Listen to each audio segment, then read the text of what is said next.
Morning all of you. आज अपन discuss करेंगे sector and segment. तो देखिए, सेक्टर एंड सेगमेंट जो है वो क्या होता है, सर्कल से रिलेटेड है ये, लेकिन किस प्रकार से इसको डिफाइन किया गया है, और दूसरी बात ये कि कैसे इसको कैलकुलेट किया जाता है, कैसे सेक्टर सेगमेंट के जो क्वेश्चंस एग्जाम में पूछे जाते हैं उन्हें कैसे सॉल्व किया जाता है, वो सब कुछ हम डिस्कस करने वाले हैं आज की वीडियो में।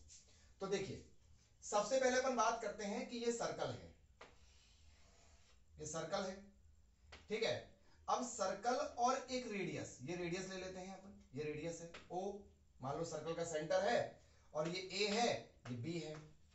तो देखिए यहां पे अगर आप चेक करें तो आपने क्या किया, इस पूरे सर्कल को दो पार्ट में तोड़ दिया। पहला पार्ट जो है आपको दिख रहा है, ये ऊपर वाला हिस्सा, ये वाला हिस्सा, और एक आपको नीचे वाला हिस्सा दिख रहा है, ये वाला, मैं इसको ऐसे डिनोट कर देता हूं, ये नीचे वाला हिस्सा, ठीक है। तो ये नीचे वाला जो हिस्सा है, अब यहां आपको दिया हुआ है, मान लो कि एंगल, ये थीटा एंगल दिया हुआ है आपको, यहां पे एक थीटा एंगल दिया हुआ है इस प्रकार से, ठीक है। तो ये जो नीचे वाला जो ये आपको जो टुकड़ा दिया हुआ है, नीचे वाला जो हिस्सा आपको दिया हुआ है, नीचे वाला जो पार्ट सर्कल का बना हुआ है, जो दो रेडियस और एक आर्क से मिलकर बना है, इसको बोलते हैं बच्चों अपन सेक्टर। अब तुम बोलोगे सर ये ऊपर वाला भी तो सेक्टर ही होना चाहिए, क्योंकि देखिए ऊपर वाला भी दो रेडियस और एक आर्क से बना हुआ है, बिल्कुल बना हुआ है सर, बहुत अच्छी बात है। तो इसको बोला जाता है बच्चों मेजर सेक्टर। एक्चुअल में यहां पर क्या होता है कि जो आपको एंगल जिस सेक्टर में दिया जाए ना, एंगल जिस सेक्टर में दिया जाए उसे तो सेक्टर बोला जाएगा, और उसके अलावा जो दूसरा पार्ट बचा हुआ है उसे बोला जाएगा मेजर सेक्टर। क्लियर? ठीक है। तो सेक्टर का जो फॉर्मूला होता है वो होता है pi r square theta upon 360 degree. Sector का फॉर्मूला क्या होता है? Pi r square theta upon 360 degree. क्या होता है बच्चों? Pi r square theta upon 360, ठीक है।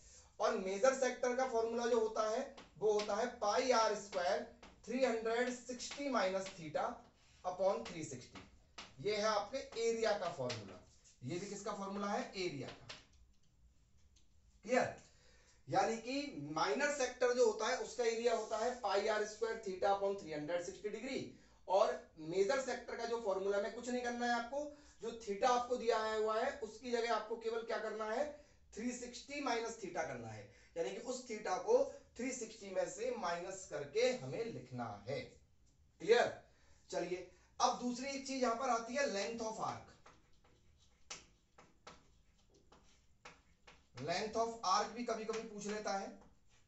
तो लेंथ ऑफ आर्क में दो लेंथ ऑफ आर्क है, एक तो ए से लेके बी तक है और एक बी से लेके ए तक है, ठीक है। तो ए से लेके बी तक जो है इसको मैं ऐसे लिखूंगा, देखो ये आर का साइन लगाना पड़ता है अपन को। तो इसका जो फॉर्मूला बनेगा वो बनेगा पाई आर थीटा अपॉन 180 डिग्री। कितना बनेगा? पाई आर थीटा अपॉन 180 डिग्री। अब यहां बी ए जो है जो कि मेजर आर्क है। कौन सा आर्क है बच्चों? मेजर आर्क है। देखिए माइनर आर्क जो है वो माइनर सेक्टर का आर्क है, और मेजर आर्क जो है वो मेजर सेक्टर का आर्क है, ठीक है ना। तो मेजर सेक्टर का जो आर्क होगा वो कुछ नहीं करना है आपको, वापस पाई आर बस 360 माइनस थीटा लिखना है और नीचे 180 कर देना है, ठीक है। तो ये हो जाएगा आपका pi r 360 minus theta upon 180 degree. नीचे 180 रहेगा, इतना ध्यान रखें, बस केवल थीटा आपको चेंज करना है। अब देखिए हम एक छोटा सा क्वेश्चन डिस्कस करते हैं, जिसमें आपको एक रेडियस दी हुई है और एक एंगल दिया हुआ है। रेडियस दी हुई है और एक एंगल दिया हुआ है। हमें क्या करना है? हमें major sector, minor sector, major arc और माइनर आर्क कैलकुलेट करना है। तो हमें बस कुछ नहीं चाहिए होता बेटा, ये चैप्टर बड़ा आसान है। इस चैप्टर में आपको क्या करना है? केवल रेडियस और एंगल फाइंड आउट करना है। तो आपको दिया जाता है, या फिर अगर रेडियस और एंगल नहीं दिया जाएगा तो कोई ना कोई कंडीशन दी जाएगी, उसके अकॉर्डिंग आप उसको कैलकुलेट कर सकते हैं, ठीक है। तो अब देखिए बात करते हैं सबसे पहले अपन सेक्टर की। हम सबसे पहले सेक्टर की बात करते हैं। सेक्टर क्या होता है बोलो? Pi r square theta upon 360 degree. तो पाई की वैल्यू 22/7 होती है, ठीक है। अब ये आर स्क्वायर है, इसकी वैल्यू क्या होती है 7 इंटू 7 होती है। आर स्क्वायर मतलब 7 इंटू 7, और थीटा कितना होता है 60 डिग्री, और नीचे कितना आ जाएगा 360 डिग्री। क्लियर है? 7 से 7 कट हो जाएगा। देखिए 60 से 360 कितनी बार जाएगा 6 टाइम्स जाएगा। क्या बचा 22 इंटू 7, और नीचे क्या बचा 6। भाई ऊपर बचा 22 इंटू 7, और ये 60 से 360 कट गया कितनी बार 6 टाइम्स बार, तो 22 इंटू 7 अपॉन 6, और इसमें जो अपन लगाया जाएगा वो लगाया जाएगा सेंटीमीटर स्क्वायर। इसको कैलकुलेट करिए और कैलकुलेट करके कमेंट बॉक्स में आंसर दीजिए। क्लियर? कितना आता है मैं देखता हूं, देखो कौन कौन करके बताता है इसका। उसके बाद आता है आपका मेजर सेक्टर। मेजर सेक्टर में आपको क्या करना है, pi r square 360 minus theta upon 360 करना है। पाई की वैल्यू कितनी हो गई 22/7, आर की वैल्यू कितनी हो गई 7 इंटू 7। अब बताइए थीटा कितना था 60 डिग्री, तो 360 माइनस थीटा कितना होगा, यानी कि 360 माइनस 60 कितना 300 अपॉन 360 डिग्री। ठीक है, 7 से 7 कट हुआ, 0 से 0 कट हुआ। अब देखिए 3 से 10 टाइम्स गया, 3 1 जा 3, और 3 से ये 12 टाइम्स गया। कितने टाइम्स गया 12 टाइम्स गया। फिर 2 से काट दो, 2 से 5 टाइम्स गया, और ये 6 टाइम्स गया। कितना बचा बेटा, ऊपर बच रहा है 22 इंटू 7 इंटू 5, कुछ नहीं करना, मल्टीप्लाई तो करना है बस नॉर्मल, और नीचे बच रहा है आपका 6 सेंटीमीटर स्क्वायर। इसका आंसर भी आप मुझे कमेंट बॉक्स में देंगे, मैं बिल्कुल देखते हैं कौन कौन बच्चा इसका आंसर बिल्कुल सही देता है। उसके बाद अपन बात करते हैं कौन सा, माइनर आर्क, जिसको अपन नॉर्मली आर्क बोलते हैं। तो उसके लिए क्या करना है आपको, पाई आर थीटा अपॉन 180 डिग्री।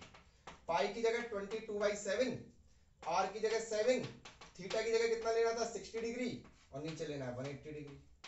7 से 7 गया, और ये कितने बार कट गया 3 बार, तो इसका तो बड़ा आसान आंसर आएगा 22/3, यानी कि 22/3, और यूनिट लगेगी बेटा सेंटीमीटर केवल। क्लियर?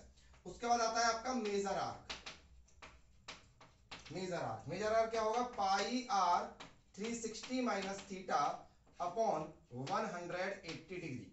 ठीक है, तो पाई की जगह 22/7, और आर की जगह 7, और 360 माइनस थीटा भी थोड़ी देर पहले सॉल्व किया, कितना आया था 300, और नीचे 360 डिग्री। अब मैं उम्मीद करता हूं कि आप इसको सॉल्व कर लेंगे, और ऐसे क्वेश्चन जब आते हैं तो उनको बहुत आराम से बिल्कुल अच्छे से सॉल्व करिए, आराम से सॉल्व हो सकते हैं। ओके, ये पूरा नोट कर लीजिए और कमेंट बॉक्स में मुझे बताइए कि किस सेक्टर का, मेजर सेक्टर का, माइनर आर्क का, मेजर आर्क का कितना कितना आंसर आपने निकाला है।